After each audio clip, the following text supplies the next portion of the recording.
par l'équipe de France en Argentine. Vous savez que la France effectue actuellement une tournée en Amérique du Sud et 2 jours après son arrivée à Buenos Aires, elle rencontrait une sélection argentine dans le fameux stade de Boca Juniors. L'arbitre est argentin, il s'agit de M. Barreiro. Pas de problème pour reconnaître les deux formations, maillot foncé et culotte blanche pour l'équipe de France, maillot rayé et culotte noire pour la sélection argentine qui se présente dans la composition suivante. Dans les buts, Marine, arrière numéro 2, Perfumo, numéro 3, Carrascosa, 4, Sun, 6, L'Araignée qui est arrière central aux côtés de Perfumo. En milieu de terrain, numéro 5, Nicolo, numéro 8, Madurga, numéro 10, Torjo. Attaquant, le 7, Gramaccio, le 9, Oberti et le 11, Veron.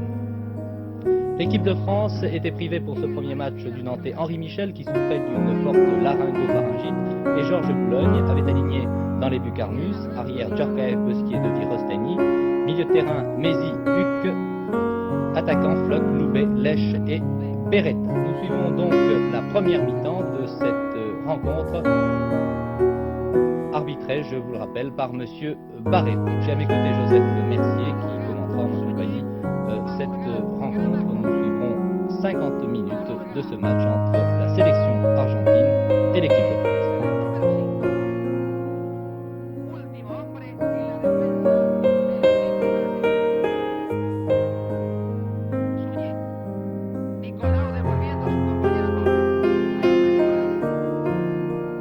Attaque menée par les Argentins. Je crois que ces Argentins vous ont impressionné, Joseph Mercier.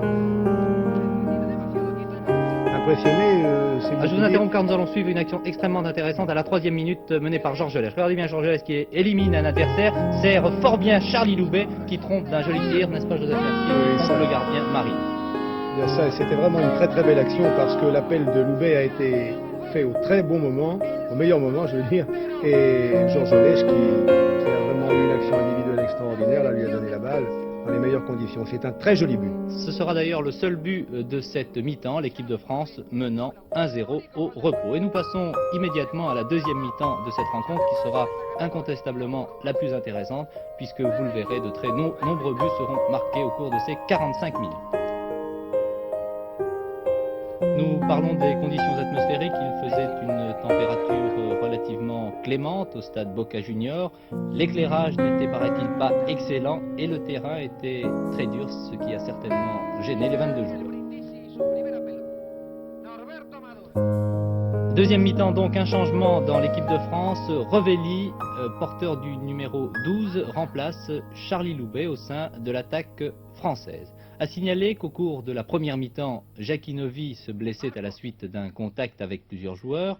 Il restait groggy pendant plusieurs minutes, puis il reprenait sa place très rapidement. Novi devait d'ailleurs passer après le match une radio.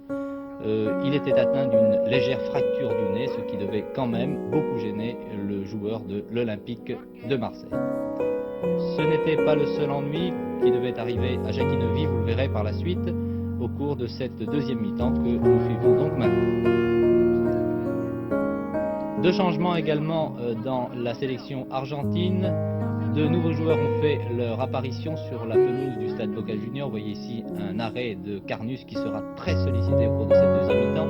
Deux joueurs pour la sélection argentine, Brindisi, numéro 15, et Marcos, numéro 16, ont remplacé déjà Torjo et Gramaccio.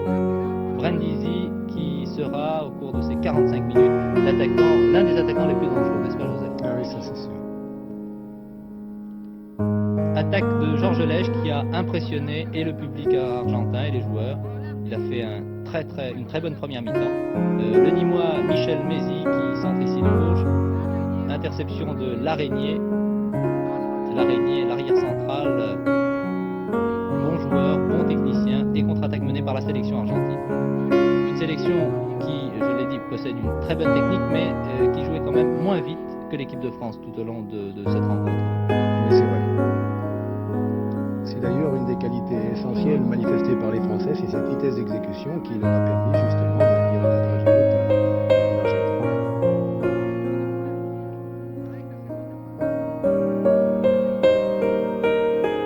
La deuxième mi-temps a donc débuté il y a à peine 2 minutes, un peu plus de 2 minutes. Nouvelle attaque interceptée par les Français Jean-Noël Huc, le Strasbourgeois. Beretta maintenant, l'ailier gauche de Saint-Étienne, qui a éliminé un adversaire, tente maintenant de tromper la défense argentine. Un tir de Revelli qui, vous le voyez, porte le numéro 12. Il l'a remplacé au début de cette deuxième mi-temps, Charlie Loubet, qui a marqué l'unique but dès la 3e minute de jeu.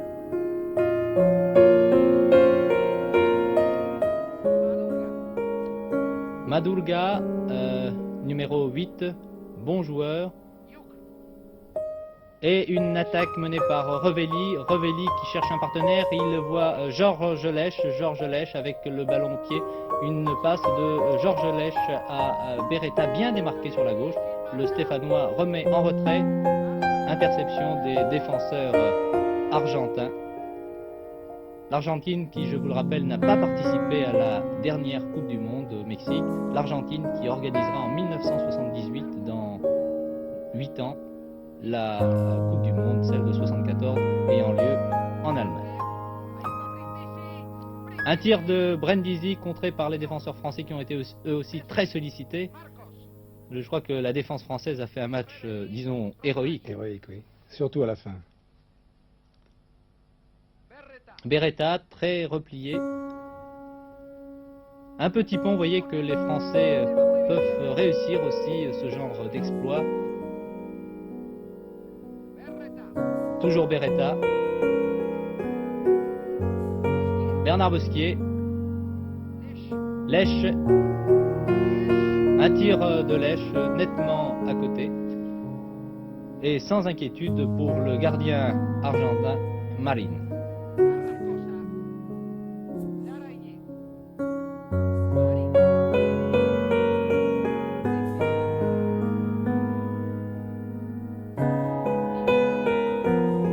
Nicolau, attaque de Nicolau. Pour Marcos, le numéro 16 qui est entré en deuxième mi-temps. Madurga.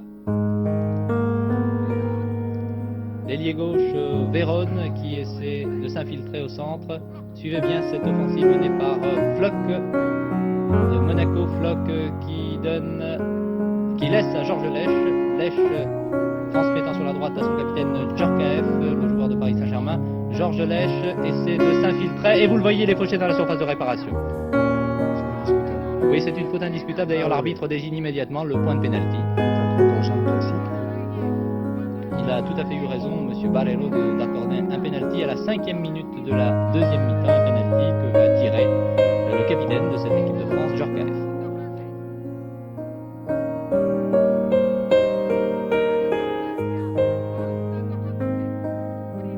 Et je vous demanderai d'écouter la réaction du commentateur argentin après le but marqué par Djorkaeff.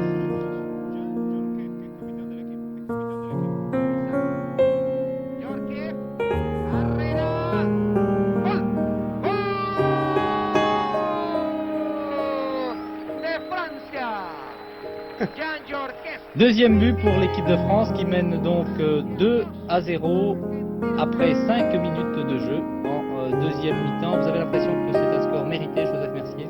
Bien, nous n'avons vu qu'une partie évidemment du match. Mais disons qu'actuellement les Français tiennent le ballon et qu'ils sont dangereux et que tout ce que fait les Argentins, tout ce que fait chaque Argentin est joli à voir, mais ne donne pas l'impression que ça va aller jusqu'au but. Il est vraisemblable que tout à l'heure on aura un peu plus de frissons, mais pour l'instant c'est simplement de la dentelle et ça n'a rien de très efficace.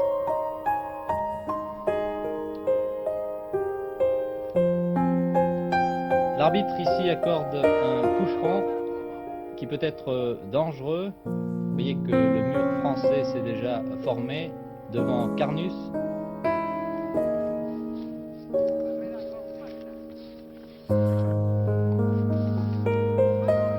Un tir de Madurga qui passe juste au-dessus de la barre transversale. Carnus sur cette action était fort bien placé. Il relance l'offensive en donnant à Bernard Bosquier qui lui remet le ballon. Bernard Bosquier, tout comme tous les défenseurs de l'équipe de France, Djorkaeff, Neuvy et Rostani, feront un très très bon match contre cette sélection argentine. Beretta. tente de centrer et le Marine reçoit le ballon dans les mains qu'il donne très rapidement à ses attaquants. Ballon récupéré par les Français de Djorkaeff. Floch, le monégasque, qui a abandonné le championnat national pour effectuer cette tournée en Amérique du Sud. Très bonne technique de Georges Lèche, vous le voyez. Ce n'est bien sûr pas un inconnu pour nous, car nous connaissions les qualités de Georges Lèche. Madolga qui relance l'attaque, pas pour longtemps, vous voyez que les Français se battent, ils sont sur toutes les balles. Nicolas maintenant.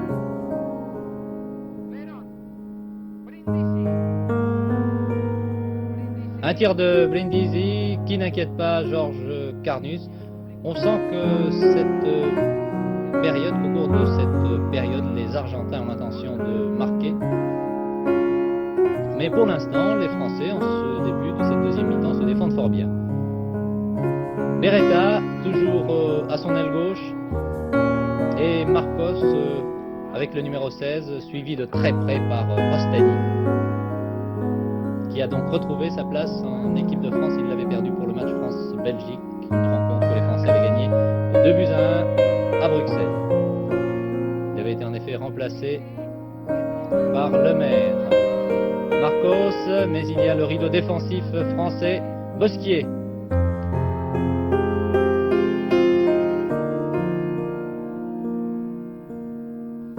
Bosquier et Beretta se connaissent bien, ce sont les deux Stéphanois. Encore en action, Georges Lèche. Très beau 1-2 avec Floch.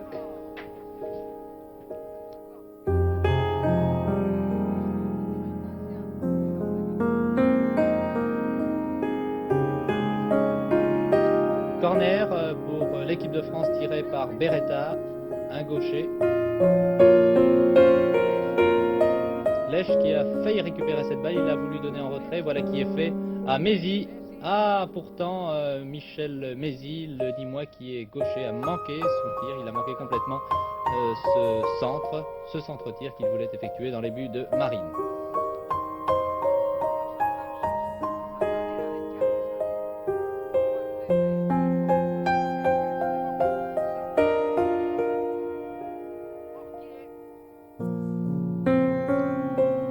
Huck, le grand Strasbourgeois, grand par la taille, mais aussi excellent footballeur. Et puis Beretta qui est venu dans le rond central chercher un partenaire démarqué. Il a trouvé par contre un attaquant argentin, Brindisi, le plus dangereux des Argentins en ce début de cette deuxième mi-temps. Un tir qui passe juste à gauche, début gardé par Carnus.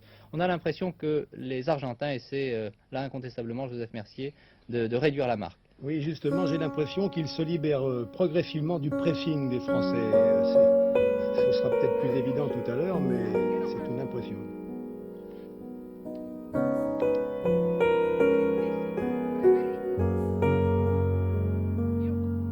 Huck, Lèche, toujours impérial au sein de cette attaque française.